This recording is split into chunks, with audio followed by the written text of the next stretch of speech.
Hello po sa inyong lahat mga ka-crypto. Ako po si Pinoy Crypto Trader at sa video na ito ay atin pong pag-uusapan ang inilabas na paliwanag rito ng si Ripple CTO.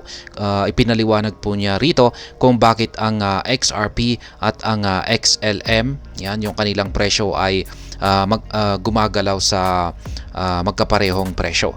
Yan, or magkapareho, tawag po rito ay meron po silang correlation.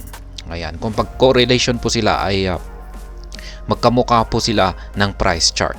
Kaya makikita po natin yan kung bubuksan po natin yung kanilang mga technical charts. Ayan, at ikukumpara po natin ay talagang magkamukha po sila at hindi naman po gaanong very similar o 100% na magkapareho, pero halos magkapareho po talaga. Kung pagtitingin, masasabi po natin nasa mga 70 to 80% yung kanilang pagkakapareho. Kaya ayan, ipiniliwanag po rito ng Ripple CTO ang dahilan kung bakit. At ayan, bago po tayo magpatuloy ay nais ko lamang po munang bigyang linaw ang aking disclaimer kung saan ang nilalaman po ng video na ito ay hindi po ito isang financial advice. For education and information purposes lamang po ang layunin nito. Maliban po dito ay nais ko na rin pong magbigay babala na wala pong kahit anumang group chat ang Pinoy Crypto Trader.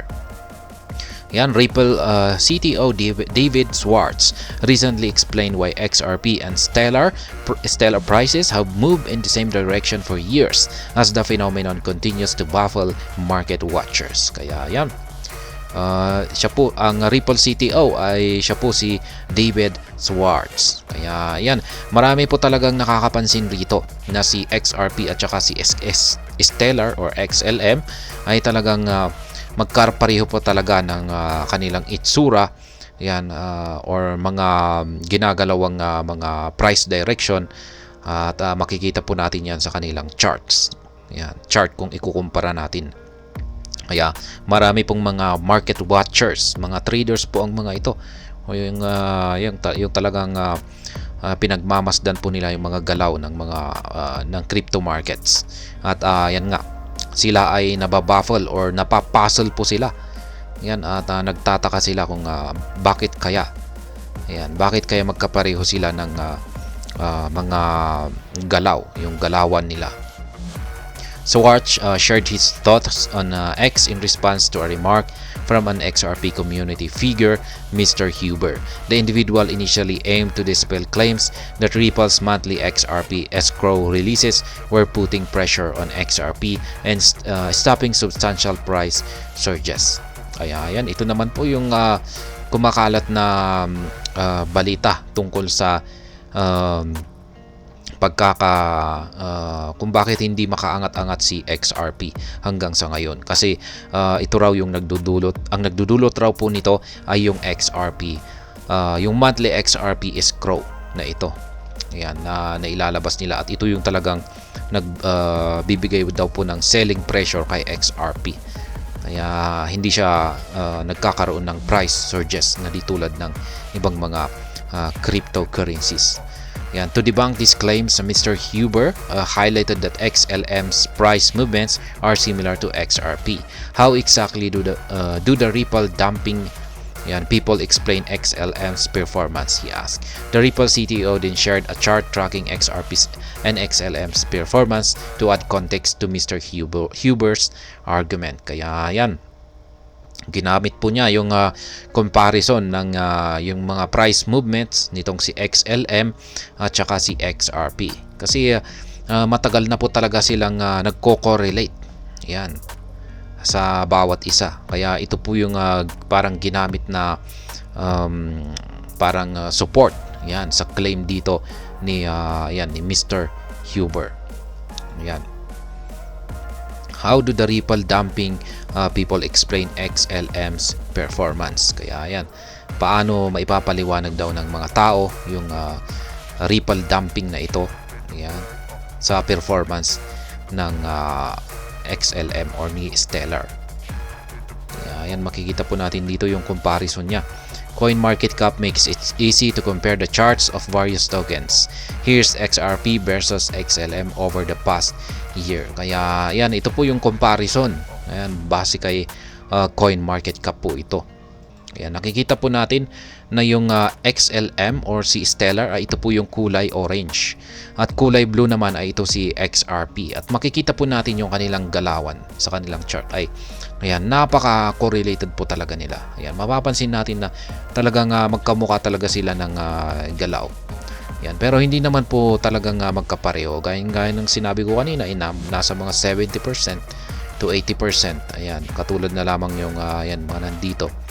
Ayan, kung minsan ay hindi naman sila gaanong nagkakapareho ng husto, pero yan, meron yung mga part, yan, may mga time frame na halos nagkakadikit sila at pareho yung kanilang mga galawan.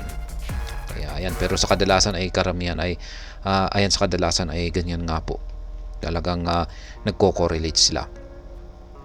Possible reasons behind XRP and XLM correlation.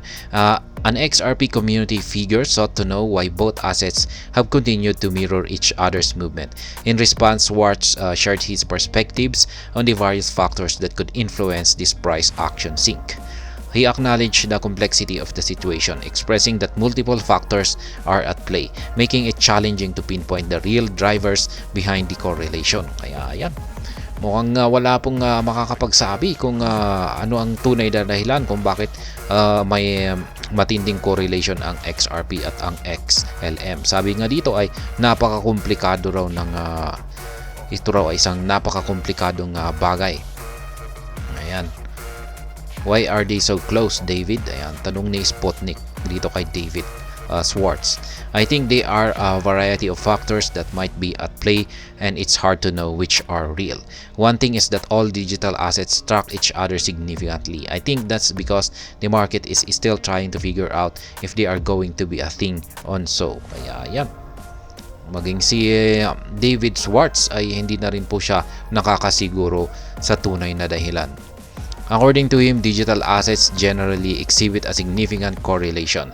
He attributed this phenomenon to the ongoing effort of the market to determine the future role of these tokens amidst evolving industry developments. Kaya yan po yung kanyang paliwanag. Parang hindi po rin po gaanong malinaw yung kanyang pagkakapaliwanag dito, parang malabo.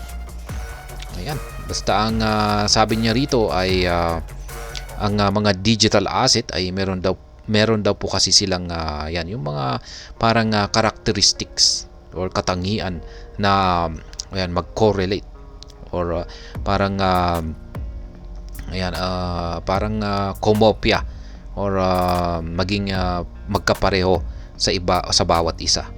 Kaya ayan, sa bagay, mapapansin naman natin na si Bitcoin ay marami pong nagko-correlate sa kanya ng mga crypto assets. Kaya yan, Schwartz further highlighted the interconnected nature of the broader crypto market. This sensitivity to industry developments create a scenario where changes in one asset can trigger a ripple effect across the market, where there is a speculation about the correlation being linked to all tokens following Bitcoin due to liquidity considerations. Schwartz does not believe this. He cast doubt on the idea that Bitcoin's movement alone dictate the fate of all other assets, suggesting a lack of compelling reasons for these assets to mimic Bitcoin trajectory. Ayan, similar sentiments or algorithms. Kaya, ayan nga ba? Posible nga bang similar sentiments or algorithms yung dahilan rito? Schwartz proposed an interesting perspective. He suggested that XRP XLM correlation could be partly due to market participants seeing these assets as requiring similar conditions to succeed or fail. Kaya yan ang isa daw pong posibleng dahilan dito. Yan, sa correlation ng XRP at XLM ay posibleng dahil sa yung mga traders, investors ay ang tingin po nila sa mga assets na ito ay meron po silang parehong mga conditions para ayan, magtagumpay or mag-fail or ayan, This perception contributes to a strength correlation between XRP and XLM as the sentiment surrounding one of them spill into the other.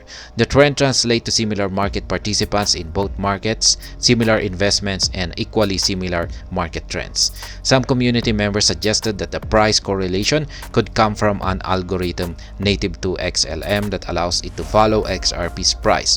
Responding to this, Schwartz argued that while there are other logical explanations, he finds them hard to believe, dismissing the idea of manipulation. Ayan. Yan po ang paliwanag dito sa pagkakaroon ng correlation sa pagitan ng XRP at saka ang XLM. Ayan, nakikita po natin dyan. Kaya, ayan, kung pag may suppression na nangyayari kay XRP, ay syempre, iba siguro yung galaw ni XLM. Kaya ito po yung isa yung parang nagpapatunay na walang suppression kay XRP. Ayan, magkakaroon sila ng decorrelation kung sakaling may suppression na ginagawa dito kay XRP. Pero ayan, kitang-kita po natin na halos napakatagal na ito na ayan, halos mga ilang taon na ay talagang malapit talaga sila. Ayan, correlated po talaga sila. Ayan. Yan po si XRP at saka si XLM. Ngunit ayan, yung mga paliwanag po ng mga eksperto dito ay wala pa rin. Malabo pa rin. Hindi pa rin po sila nakakasiguro kung ano nga ba ang tunay dahilan kung bakit meron silang napakalapit na correlation sa bawat isa. Kaya ayan, walang paliwanag. Pero sa tingin ko rito, sa aking sariling opinion lamang dito ay siguro parang may ginamit po siguro rito ay parang may yung backer po rito ay parang XRP, yung backer dito kay XLM. Yan, parang ginagamit po rito na parang pinaka funds po dito na nagbaback up dito sa XLM ay ang XRP. Yan po siguro. At yan po ay base lamang sa aking sariling opinion. Ayan, hanggang dito na lamang po tayo sa video na ito. Sana po ay inyong nagustuhan ang aking paliwanag dito. Kung inyo po itong nagustuhan ay pakiclick lamang po ang like button nito. Para naman po sa mga bago lamang dito, kayo po ay aking inaanyayahan para mag-subscribe. Pakiclick na rin po ang bell icon nito dahil ito po ang siya magsisilbing notification nito sa mga bago kong videos na aking pong ina-upload sa aking YouTube channel na ito. Marami pong salamat sa panonood, ingat po tayo lagi at God bless po sa ating lahat.